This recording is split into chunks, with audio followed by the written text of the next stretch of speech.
So next I want to introduce our next speaker. She's been one of our volunteers, and we've been trying to get her to feel the spirit to share her story. She has a very, very powerful story, and I really want you to pay attention and understand that what she's been through, that it's taken a lot for her to come up here and share it with you. So without any further ado, Kathy Folan.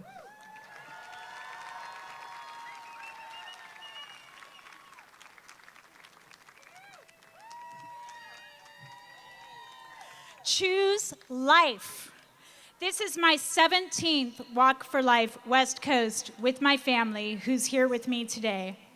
I'm here to share my story, a story about the power of life and how beauty and goodness can triumph over darkness and evil if we choose it.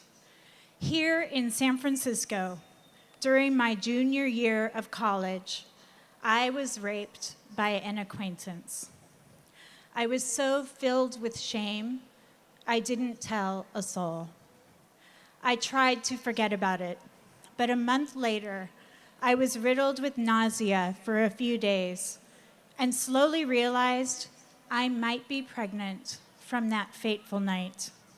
I took a pregnancy test the next morning, and the 3 minutes I sat on the edge of my bathtub waiting for the results were some of the longest minutes of my life. If it was positive, my nearly perfect, all-American, well-planned life would be over. What would my parents think? My traditional friends and professors? My bosses? Would anyone ever marry me? As I turned the stick over, I saw the 2 lines which meant my fear had come true. I was in a state of shock and panic. Yet, in that same moment, I recognized the intrinsic dignity of this newly created human being that God entrusted to me. Knowing how I would disappoint my parents, it took me 11 days of daily calls to finally tell them. And despite my trepidation, they responded with love, support, and a great sense of humor, which is important, as did my friends, professors, and employers. They helped me choose life. My mother was born in 1945, and she herself was placed for adoption. My mom later learned that her birth mother had tried to abort her 3 times and failed. Thank God abortion was illegal then, as it should be now, or I would not be standing before you. My mom met her birth mother, whom we love, when she was in her 30s, and they formed a loving relationship. And my grandmother was also grateful she hadn't succeeded at aborting her. My grandma's brave decision to choose adoption, to choose life, gave me a comfort level with adoption. Through many miraculous events, as I searched for an adoptive family, I was led to the Sullivans, who lived in Maryland. They came to my hometown of Spokane, Washington, to meet my family, go Zags, and we all immediately clicked, as though we had known each other forever. This was the beginning of many miracles, little providential graces that accompanied my decision to choose life.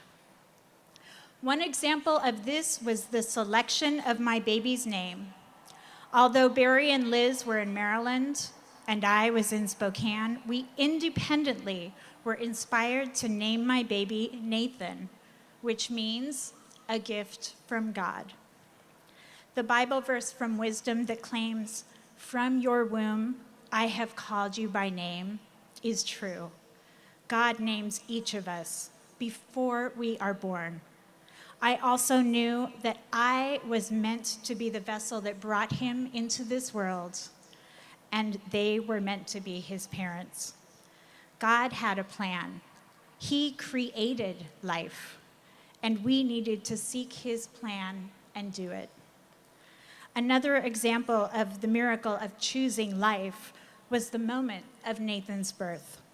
My biggest worry as the oldest people-pleasing daughter had been changing my mind about adoption at the birth because of my parents' visible sorrow.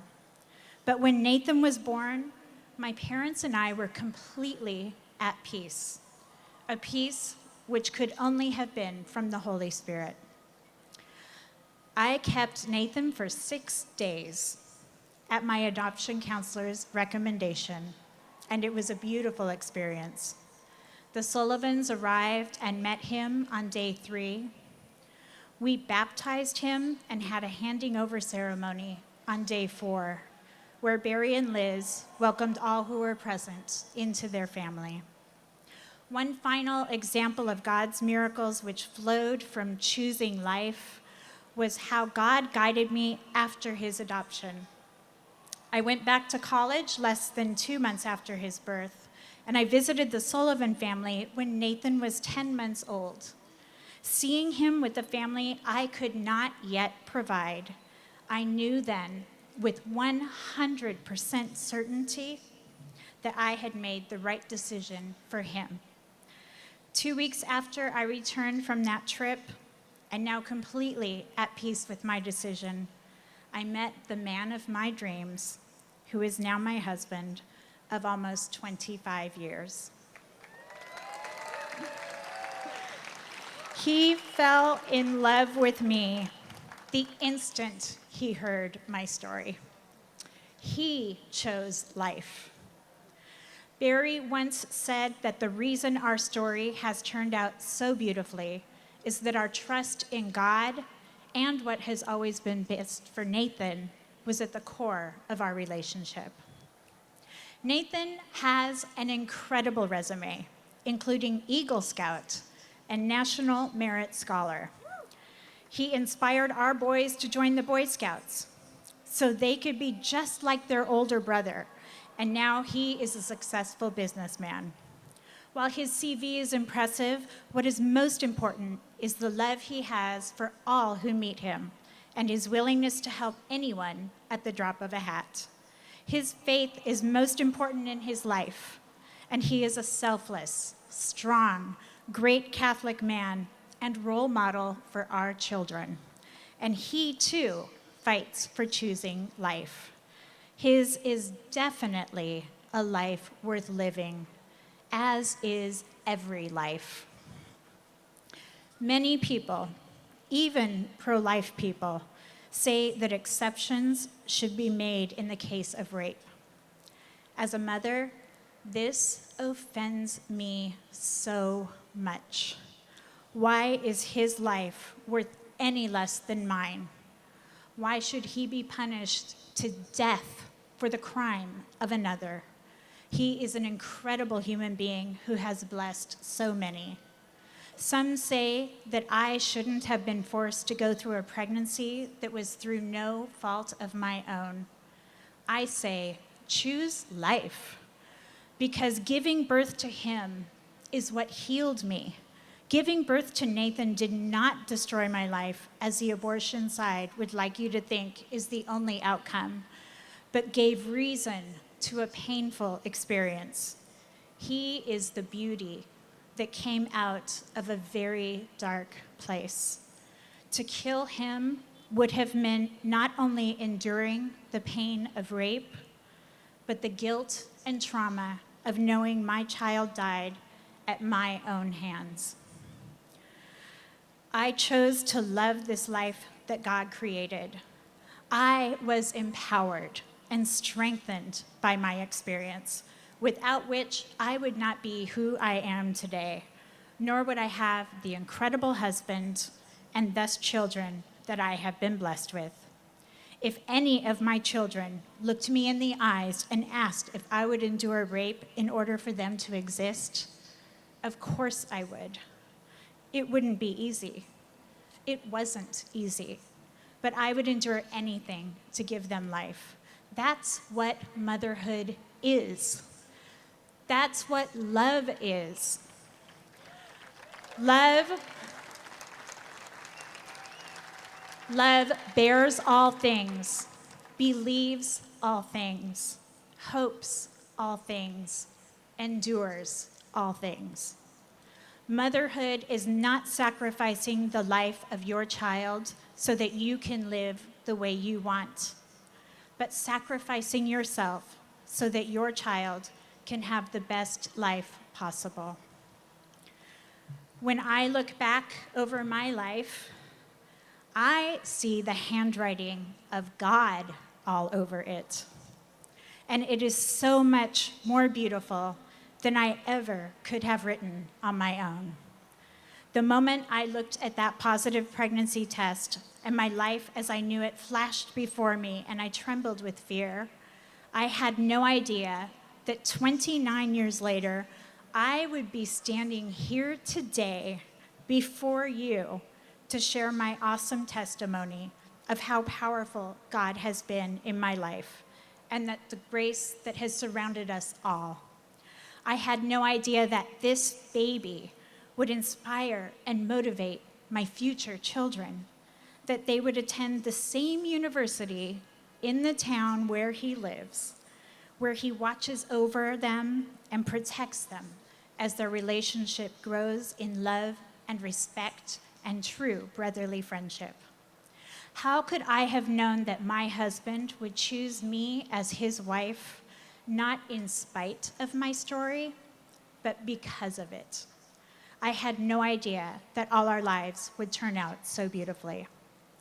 If you find yourself in a crisis pregnancy, know that you are stronger than you think, will be more supported and loved than you expect, and you will be okay. If you don't feel supported, there are churches and agencies waiting to help you. You will end up stronger, and you will survive. And so will your baby. And this will empower you. Choose life. Choose love.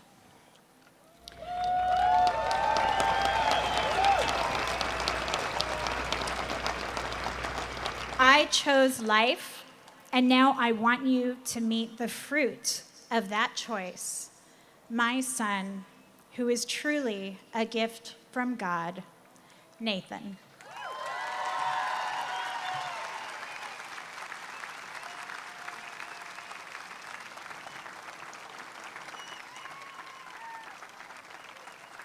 Good afternoon, San Francisco. Thank you all for being here. San Francisco is very important to me.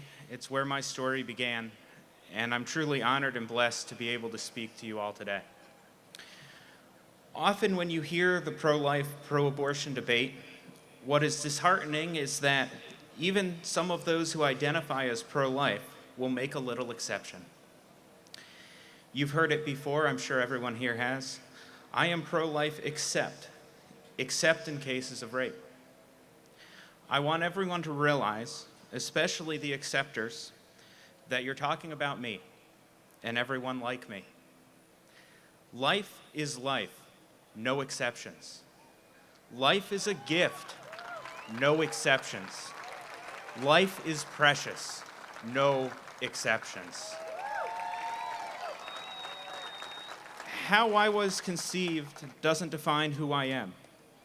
What has formed me is the courageous choice of my birth mother and my adoptive parents. They chose adoption. She chose life. And every blessing I've had flows from this choice. There's a misconception that children placed for adoption are unwanted, but this simply isn't true. There are far more parents looking to adopt than there are babies placed for adoption in this country. Adoption is an option, but it is more than just an option. Adoption is a blessing. We are called to build a pro-life generation by living pro-life lives and to witness to those around us so that they can see it and live it as well. We must not leave a legacy of endings, but rather a legacy of beginnings and of hope. In the face of darkness and difficult circumstances, adoption chooses life. I'm living proof of this, and I'm certainly glad that my mother made that choice. Thank you all for being here today. God bless.